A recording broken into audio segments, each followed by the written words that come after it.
Hello everyone, my name is Every Third, and today we are looking at Five Nights at Freddy's the movie. I looked at a lot of reviews online, not from Rotten Tomatoes or IMDb, because as of right now it's just critic reviews, and I don't trust those at all. It's There are currently no audience reviews right now, so I've been looking at Reddit and other social media platforms, and I gotta say I'm getting a lot more hate from the movie.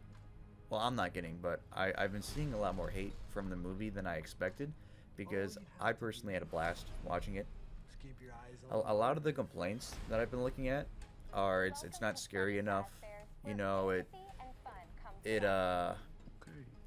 strays too much from the original story, and I think that's just a little baloney. Um, don't get me wrong, like it's not really a scary movie, you know, but the thing is, Five Nights at Freddy's is meant for teens. It's meant for like young teenagers. That's what the original Five Nights at Freddy's game was for. That's but back when it came out in like what 2014 or whatever. It was meant for kids and teenagers. It wasn't a rated. It wasn't meant for adults. And a lot of people were complaining that they should have made the movie more for the original audience, for the original fans who played the game when it first came out. And I don't see how that makes any sense. Like you're older now, like just because you're older doesn't mean the whole entire franchise should change just for you, just for the original audience who just so happen to be there. The game was always for teenagers and kids. That's what it's going to be for, you know. Now, with that being said, there are still plenty of like cool, jump scares.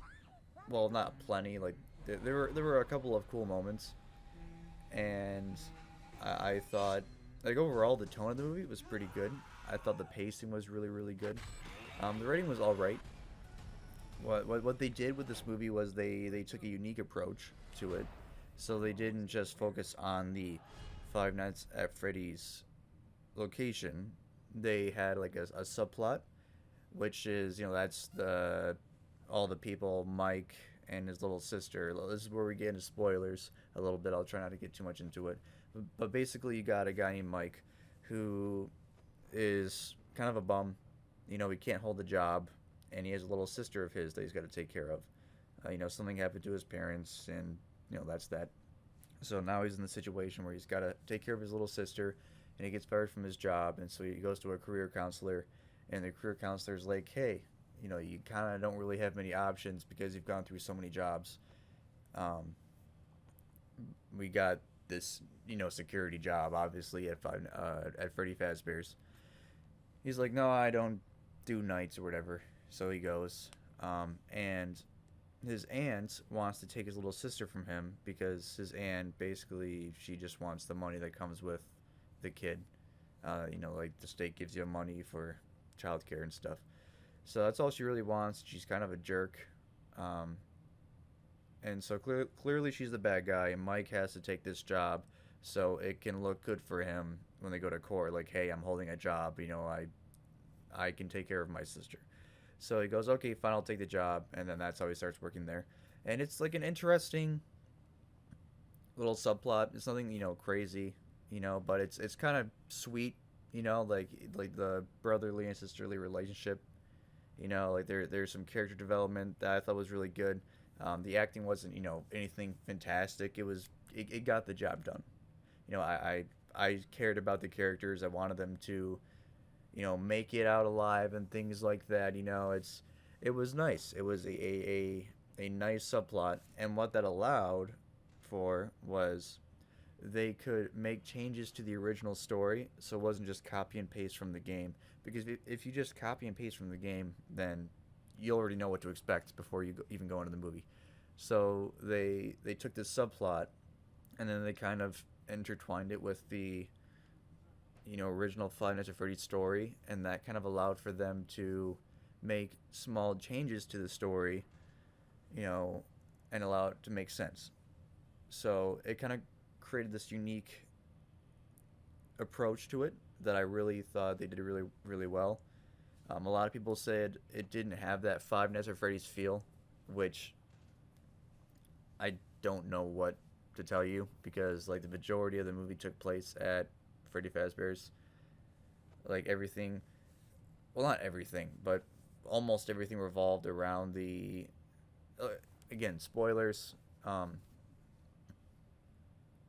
Kids are stuffed into animatronic suits and they die. Well, I think they died first, and then they get stuffed into the suits, and then their spirits possess the suits.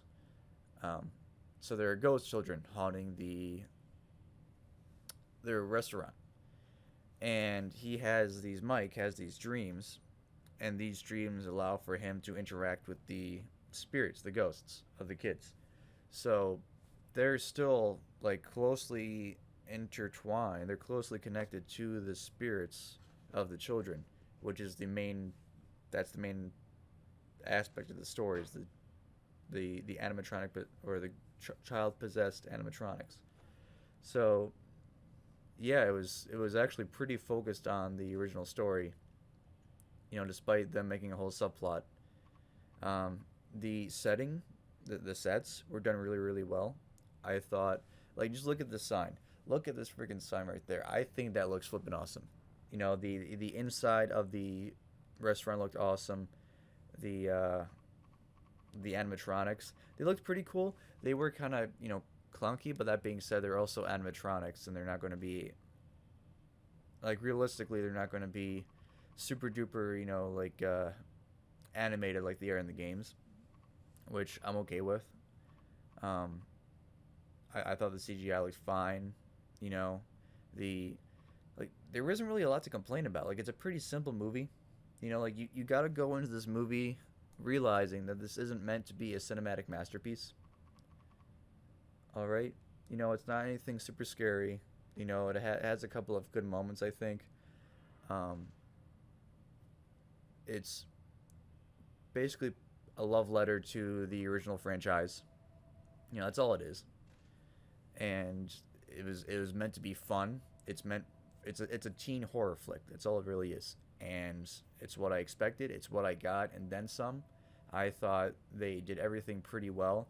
There was the one song, Foxy's something, I forgot what it's called, and that was a song created for the movie. I thought that song was pretty good.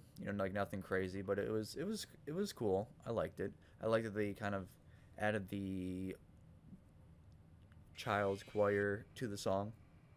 That was pretty cool. Um, yeah, that's about it.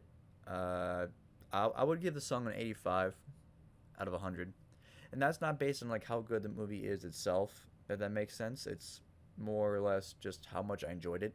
I would watch the movie again. It was fun. It was simple. It was kind of cheesy, but in a cute way.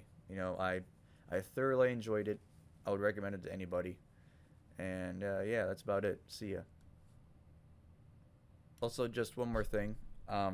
There was a particular cameo in this movie, and there was a certain line that was said that just kind of made me cringe quite a bit. And if you've seen the movie, then you know what I'm talking about. But it was funny. It was dumb. I thought it was kind of dumb, but it was dumb funny. I forgot to mention that. I just thought that was like really hilarious and awesome and worth a mention. Okay, now that's it. See you guys.